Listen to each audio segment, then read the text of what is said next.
Ohio has long been known as a swing state. We have a split between Democrats and Republicans in the U.S. House and Senate. But looking at the map behind me, you can see that Michigan is on the list. However, the Buckeye State is missing. Our Megan Hartnett went to experts to find out why this is. Megan? Kaylee, for over 50 years, Ohio's electoral votes had gone to the winning presidential candidate, but that streak was broken in the 2020 election. This year, Ohio is expected to go red again.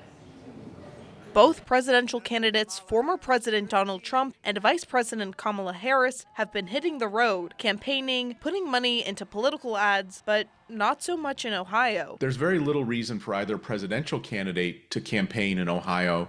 We might see a few ads because they're really targeting Michigan voters just across the border. Michigan is one of the key states in this year's race, with both candidates making stops there. In previous elections, candidates would devote time to campaigning in Ohio. No president was able to win the office without running through Ohio.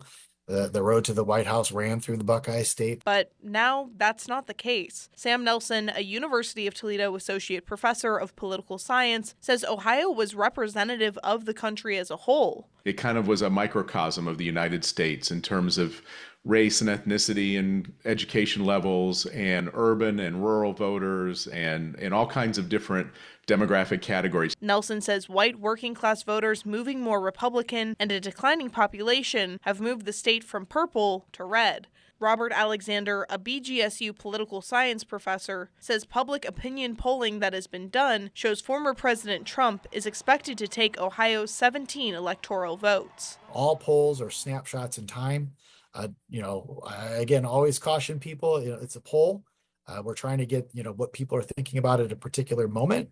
At the end of the day, it's always determined by voters. Alexander says although Ohio and Michigan have a lot of overlap in demographics, one reason Michigan may be more of a swing state is because of voter accessibility. He says differences in early voting and ballot drop boxes are potential factors. Reporting in studio, Megan Hartnett, WTOL 11.